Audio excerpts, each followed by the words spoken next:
mais dañ leen di yàgg di leen joxoñ baaraamu tuuma par rapport ak structuration wu seen parti politique APR en fait les frais actuellement est-ce que tey jii mën nañ jàpp ni que mouvement gëm sa bopp structuré nañ ko comme ni mu waree. alors je viens de vous répondre wax naa la léegi tontu naa la ci structuration boobu ne la structuration. mënta weesu am ay entités yoo xam ne bu ci nekk ku ci nekk ma ngay dox liggéeyam la preuve gis ngeen bi may ñëw fii vous avez vu des gens yu ñëw jiitu ma j'ai vu la responsable des femmes responsable des jeunes leaders ñoom ñëpp dama ñëw fekk leen fii ci buntu groupe de presse bi donc c'est juste pour vous dire de manière très claire ñun duñu parti politique. Très bien. Des fois nga dégg ay nit ñu ne waa ana seen carte de membre man leen gëm sa bopp c'est un état d'esprit gëm sa bopp li ñu bëgg mooy nit ñi comprendre ne am na beneen yoon bu mën a nekk lu may def politique politicienne gëm sa bopp amul joxe xaalis gëm sa bopp amul joxe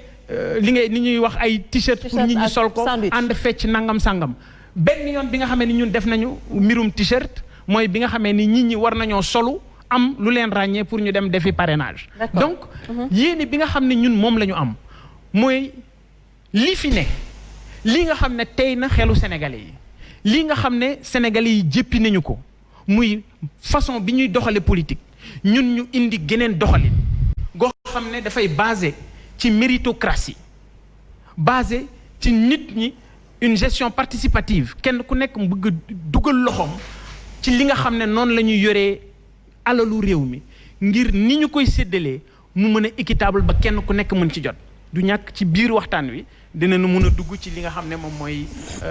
détails yooyu yëpp incha allah. Cheikh Omar Talla, on parle de deal plus au sommet de l'État. tey jii deal boobu est-ce que mën nañu jàpp ne que c'est avec ce qui s'est passé tey jii ne que deal boobu effectivement ça existe bel et bien. mais damay nuyu suñu téléspectateurs yi nekk ci réseaux sociaux yi semaine bi yëpp dañ ma sonal mais comme dama toogoon fii parce que man dama ne leen gisuma Idrissa Seck di ànd ak Macky Sall ñu werante fi ma ne bu loolu amee nañ ma dàq mais comme waxuma ne démissionné donc yaay tuuti mi nekk DRH elle m'a maintenu mais j'ai été surpris comme d'ailleurs tous les Sénégalais ont été surpris. Bon, je dirais pas tout, comme beaucoup de Sénégalais. Même des personnes averties ont été surpris. Parce que bu ñu toogee Sénégal amul gouvernement ñeenti fan mooy war nañ accoucher lan lañ accoucher un bébé avec des problèmes congénitaux liir bi mu juddoo yaakaar dafa yàqeeku man fu may njëkk a wax rek gouvernement bi lecture bi ma si njëkk a am c'est un gouvernement pour régler des questions politiques c'est pas un gouvernement pour régler problème mu sénégalais semaine bi yëpp chaque jour grande gueule li may jooy mooy en une semaine entre 24 octobre ba 1er novembre ONG rapport yu ñu génnee 484 jeunes ñoo dee ci géej gi 484 ci juróom benn weer coronavirus 325 personnes ñoo décédé Sénégal te coronavirus buy yóbbu ñi mu yóbbu ñëpp ay mag lañ mais ndaw ñi yan ndaw c'est ça loolu moo muy écœuré ça veut dire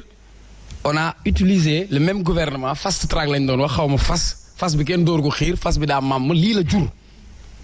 li mu jur mooy ndaw ñaa ngi dee après on vient pour ñu jox nit instrument institution pour des questions politiques c'est ce qui m'a fait mal ndaw ñooñu am na ay étudiants ndaw ñooñu am nañu désespéré ndaw ñooñu am na ñoo xamante ni amuñu dem nañ ba gisatuñ seen bopp ci biir réew mi ndaw ñooñu am na ñoo am ay nappkat lañ bu ñu demee ci géej gi amuñu lu ñu napp parce que joxe nañ suñu licence de pêche man loolu mooy sama préoccupation seen gouvernement bi du préoccupation sénégalais mooy lekk dund baykat bi mën a bay te ci dund ki war a jàngi mën a jàngi jàngalekat bi mën a jàngi fii ñu war a faju donc pour man c'était pour régler des questions politiques. Voilà da nga bëgg a wax en quelque sorte ne que remaniement bi mettre l'accent sur les secteurs porteurs de croissance. non mais gis nga ay croissance yi teg xel xam man vraie croissance bi ma gëm. Bougane nee na déedéet déjà. non Bougane moom il est dans l'universitaire les sciences man croissance bu yomb bi laa lay wax ndekki añ reer. bëreetul Sénégal man croissance boobu moom intéressé croissance bi ma intéressé mooy da ngay xëy dajeeg nit mu ne la tey aw ma dépense aw ma lu ma yóbbu kër ga croissance bi ma xam man nit bu la gisee si télé sax foog na ni yaa ngi àdduna ak li ci biir ñii ne la awma ordonnance ñii ne la hôpital Thiaroye laa war a dem scanner laa war a def dama la bëgg a wax gouvernement bii ñu teguñu ko pour saafaray jafe-jafe sénégalais beneen bi maintenant revenons sur Idrissa Seck man dama leen ko wax c'est très simple des politiques yàgg na politique ku nekk directeur de cabinet de Ablaye Wade depuis 1988 kenn du la jàngal daali du man may wax ci ay choix mais nag choix boo jël aussi dafay am ay conséquences et conséquences yi mi am moom moo xam politique nag du ëmb dafay xëy rek wasin gaal la jël nag xale yi gaal gi ñu jël barsaq gi moom la Idrissa Seck jël gaal goo xam ni xamoo fan lay teer xamoo ndax day këpp xamoo ndax di nga egg est-ce que mën ngaa tekki est-ce que loolu ay questions yu ñu war a poser la maintenant man li may intéressé mooy nañu identifier les acteurs parce que Macky en faisant comme ça il a redistribué les cartes ñu changé waat jeu politique bi léegi dafa constituer beneen majorité présidentielle léegi ñu des ci opposition bi te war a dëggal seen bopp Bougane nee na des na ci opposition dëggal na boppam dégg naa tey Decroix nee na ci la bokk li ñu doon débat aussi ci chef de l'opposition la question elle est réglée Idrissa Seck moo jëloon deuxième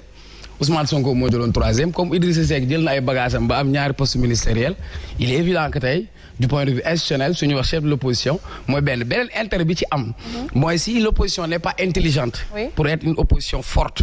ñoom ñu mën a dajaloo dindi seeni ego nekk benn mën a faire face à cette nouvelle dynamique parce que man jàpp naa ni Idrissa Seck comme li may wax rek keneen ku dugg ci gaal bi leen Macky engagé sénégalais jàpp nañ ni yow da ngaa dem ci loolu ñu wax ministre bu bees bi ñu fal bi mu ñëwee dañ ne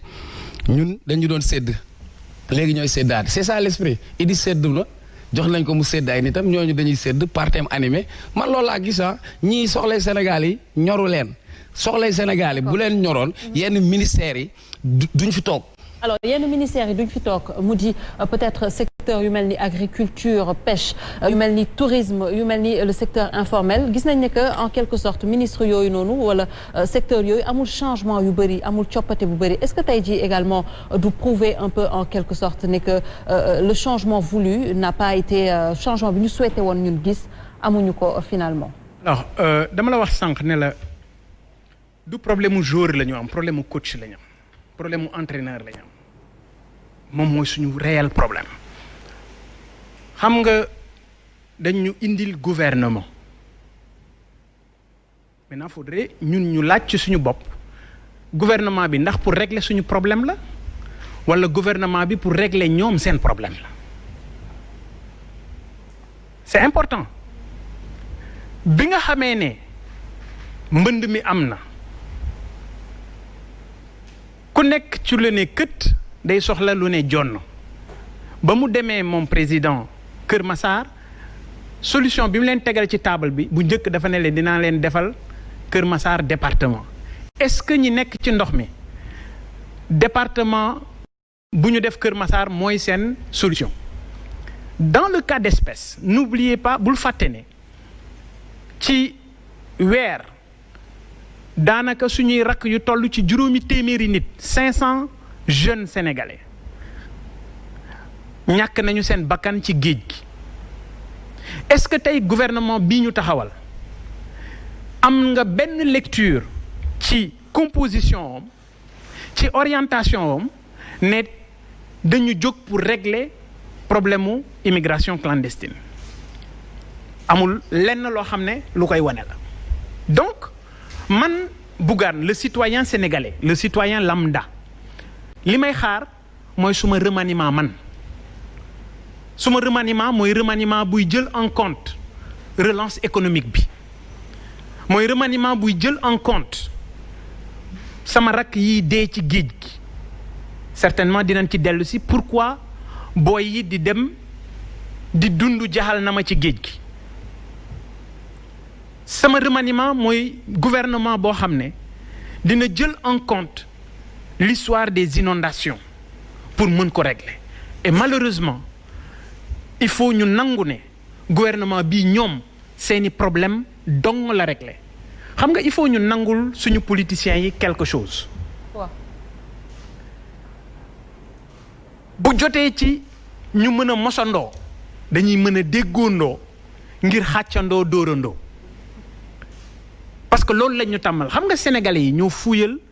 ñoo reewal nga baal ma suñu politiciens yi parce que chaque fois ci même situation yi la ñuy nekk